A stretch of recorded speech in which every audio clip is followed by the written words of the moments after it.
जिंदगी में काफी बार हमें ऐसा लगता है कि हमें सब कुछ पता है। ऐसी कौन सी चीज़ है दुनिया में जो हमें नहीं पता, लेकिन ऐसी बहुत सारी चीज़ें होती है जिससे हम अवेयर नहीं होते हैं।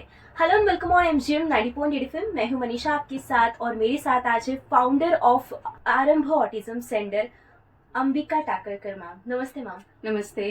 सो मॅम, हा खूप नाजूक विषय आहे ज्याच्यावर आपण आता चर्चा करणार आहोत आणि ज्याच्याबद्दल आपण अवेअरनेस क्रिएट करणार आहोत. तर सर्वात पहिले मला तुमच्याकडून हे जाणून घ्यायचं आहे की आरंभ सेंटर म्हणजे हे ऑटिझम सेंटरची तुम्ही सुरुवात कशी केली होती, काय स्टोरी आहे यामागे? अच्छा, नक्की सांगते मनीषा. त्याआधी मला असं वाटतं की आज 2 एप्रिल आहे. आज वर्ल्ड ऑटिझम डे आहे. त्यानिमित्ताने आपण सगळ्यांना वर्ल्ड ऑटिझम डेच्या शुभेच्छा देऊयात. जागतिक स्वमग्नता जनजागृती दिवस म्हणून हा साजरा केला जातो. एक्झॅक्टली.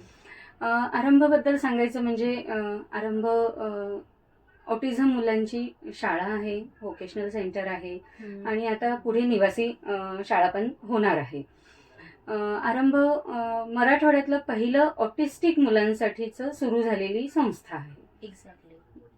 तर ही खूप मोठी गोष्ट आहे ज्याच्यात कुणी विचारही नाही करत, तो तुम्ही सुरुवात केली. तर सुरुवातीला काय चॅलेंजेस आले होते, कशी सुरुवात झाली होती याची ओव्हरऑल? एखादी नॉर्मल मुलांची शाळा सुरू करणं आणि एखाद्या स्पेशल मुलांची शाळा सुरू करणं याच्यामध्ये मला असं वाटतं की खूप मोठा फरक आहे. कारण नॉर्मल मुलांच्या शाळेसाठी खूप गोष्टींच्या साधनं उपलब्ध असतात, सुविधा उपलब्ध असतात. पण जे स्पेशल स्कूलचं जेव्हा आपण करायला जातो त्यावेळेला ते बिलकुल नसतात. आणि आमची सुरुवात तर आमच्या शाळेसाठी जागा शोधण्यापासून होती की आम्हाला कोणी जागाच देत नव्हतं. तिथपासून ती सुरुवात होती. आणि अनेक अडचणी आल्या. कधी फंडिंगच्या अडचणी आल्या, कधी पालकांच्या आल्या, कधी नॉर्मल लोकांच्या आल्या, आजूबाजूच्या समाजाच्या आल्या. नाही असं नाहीये, पण मला असं वाटतं की जितके वाईट अनुभव आले त्यापेक्षा जास्त चांगले अनुभव आले आणि म्हणूनच आपण पुढे जाऊ शकतो ह्या सगळ्यासाठी. म्हणजे म्हणतात ना, प्रत्येक गोष्टीत चांगली आणि वाईट दोन्ही गोष्टी घडत राहतात. अगदी अगदी. तर मग नेक्स्ट मला तुमच्याकडून हे जाणून घ्यायचंय की तुमच्या बिंग अ फाउंडर म्हणून तुम्हाला काय एक्सपेक्टेशन आहे गव्हर्नमेंट कडून, की त्यांची कशी हेल्प भेटायला पाहिजे? मुळातच मनीषा, मी सांगू इच्छिते की ऑटिझमला 2018 मध्ये ऑटिझम ही एक वेगळी डिसॅबिलिटी आहे म्हणून मान्यता मिळाली. म्हणजे आपण विचार करू शकतो की अगदीच आता हे 4-1 वर्ष आपल्याला झाले की आपल्याला एक वेगळी ते अपंगत्व आहे किंवा वेगळी डिसॅबिलिटी म्हणून मान्यता मिळाली. त्यामध्ये त्याआधी ऑटिझम हे पूर्णपणे मतिमंदत्व समजलं जायचं आणि त्याला त्याच्यातच की ही वेगळं काही असू शकतं हेच माहिती नव्हतं. अनेकांनी काम केलं याच्यावरती, सरकारही काम करत आहे, पण अजूनही जसं पाहिजे तसं ते पोहोचलेलं नाहीये, पोहोचत नाहीये. किंवा बरेचदा सरकारी लोकांना ऑटिझम म्हणजे काय तेच माहिती नसतं आणि म्हणून मग उपाययोजना काय करायच्या तेही माहिती नसतं. त्यामुळे आम्ही आमच्या सरकारकडून अपेक्षा असतात की त्यांना नेहमीसारखं मतिमंद न समजता किंवा त्यांना वेगळं हे न समजता त्यांच्यासाठीच्या ज्या वेगळ्या गोष्टी आहेत, त्यांच्या पद्धती आहेत, त्यांच्या राहणीमान आहे, त्यांच्यासाठीच्या निवासी उपाययोजना आहेत किंवा त्यांचा अभ्यासक्रम आहे, हे सगळं करायला आम्ही मदतीसाठी तयार आहोत. तर सरकारने नक्की आम्हाला जर हे केलं तर आम्ही त्यांच्यासोबत सहयोग करून पुढे जाऊ शकतो व्यवस्थितरित्या. Great ma'am. आणि म्हणजे याच्यात खूप चॅलेंजेस येतात, पण तरी मुलं आणि मुली यांना सांभाळणं यामध्ये हे किती चॅलेंजिंग असतं आणि म्हणजे कुणाला जास्त आणि कुणाला कमी, काय सांगणार याबद्दल? खरं तर ना, मुळातच ऑटिझम एखाद्याला डिटेक्ट होतो. एखाद्या मुलाला जेव्हा ऑटिझम आहे हे डिटेक्ट होतं, सगळ्यात महत्वाचं, त्यावेळेला तो मुलगा असो मुलगी असो, तर तो आयुष्यभरासाठी राहणारी ही स्थिती आहे. हा काही आजार नाहीये की याला औषध गोळ्या दिल्या आणि हा बरा झाला. दोघांनाही तितक्याच प्रमाणामध्ये ह्या गोष्टी असतात, पण त्यातही आपण असं म्हणू की मुलींसाठीचे चॅलेंजेस जास्त असतात ह्याच्यामध्ये.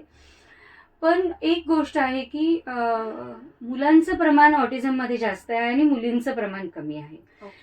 4:1 हे प्रमाण आहे. 4 मुलं असतील तर एकच मुलगी ऑटिस्टिक असते. त्याची काही कारणं आहेत आणि ते वेगळ्या स्तरावरती आहेत. त्याविषयी आपण मला वाटतं नंतर कधीतरी चर्चा करूया.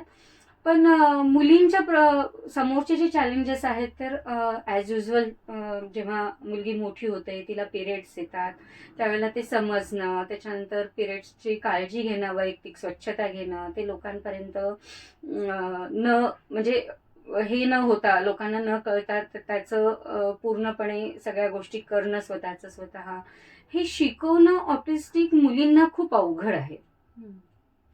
आणि मग याच्यामुळं काय होतं ना की यांचे प्रॉब्लेम्स वाढतात. आणि बरेचदा आपण बघतो की एका छोट्या जसं म्हटलं जातं की कळीचं फूल उमलत असते आणि किंवा एखादी मुलगी वयात येत असते, त्यावेळेला नॉर्मल मुलींना सुद्धा खूप त्रास होतो.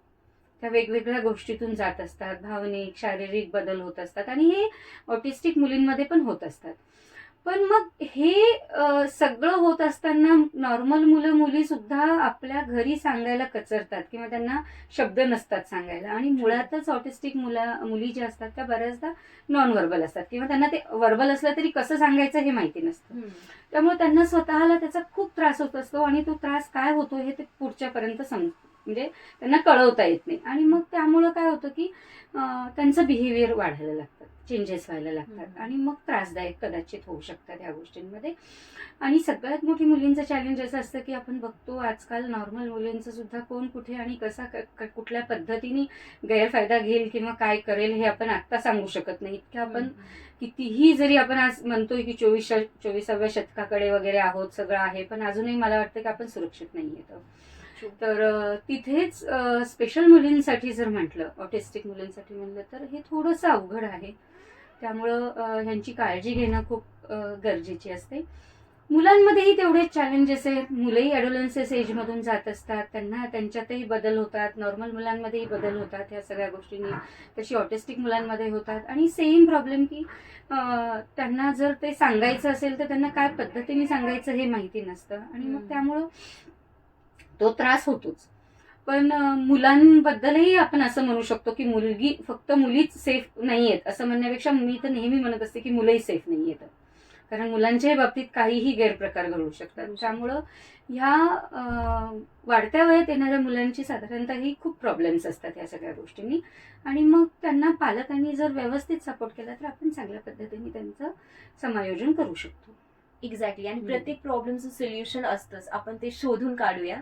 पण मॅम यासोबत तुम्हाला सोसायटीकडनं काय एक्सपेक्टेशन्स आहेत? त्यांनी कसं बिहेवियर ठेवायला पाहिजे किंवा त्यांचे जे बिहेवियर असते टुवर्ड्स स्पेशल चाइल्ड ते खूप वियर्ड असतात, तर त्यांना तुम्ही काय सांगणार, काय मेसेज देणार? नक्कीच. मला असं वाटतं की समाजाला मी एक छान या दिवशी मेसेज देऊ शकते की असं मूल जर तुम्हाला कुठे दिसलं, त्यांचे पालक कुठे दिसली आणि तर त्यांना एकदम तुम्ही आश्चर्याने बघणं किंवा त्यांच्याकडे टकलावून बघणं किंवा काहीतरी कॉमेंट पास करणं किंवा वेगळंच काहीतरी हे करणं किंवा आजूबाजूला तुमच्या नातेवाईकांमध्ये असं मूल असलेली एखादी फॅमिली असेल तर त्यांना समजून घ्या.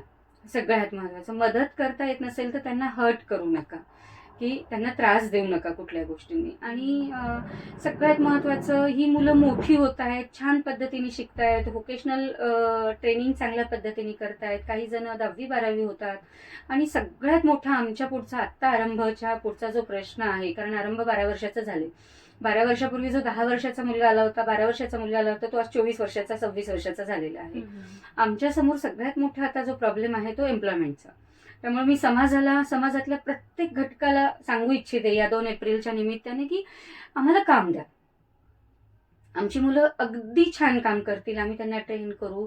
थोडंसं तुम्हाला समजून घ्यावं लागेल त्यांच्या प्लेसेसला. काही जण काही कंपनी समोर येत आहेत, काही लोक समोर येत आहेत. त्याच पद्धतीने जर समाज समोर आला की हां, आम्ही छोटं काम आहे, कुठे नुसतं नोंदणी करून घ्यायचं काम आहे, कुठे डाटा एंट्रीचं काम आहे, एखाद्या फॅक्टरीमध्ये नटबोल्टचंच काम आहे, तर अशा पद्धतीचीच कामं असतील तर आमची मुलं नक्की करतील. त्यामुळे हा एक मुद्दाम मेसेज आणि अपेक्षा समाजाकडून मला असं वाटतं की मी या निमित्ताने सांगू इच्छिते.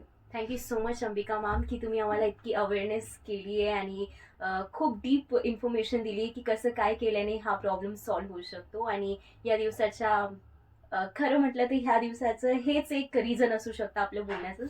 So thank you so much. Thank you. End of course stay tuned to MGM 90.8 FM. साथ है तो बात है.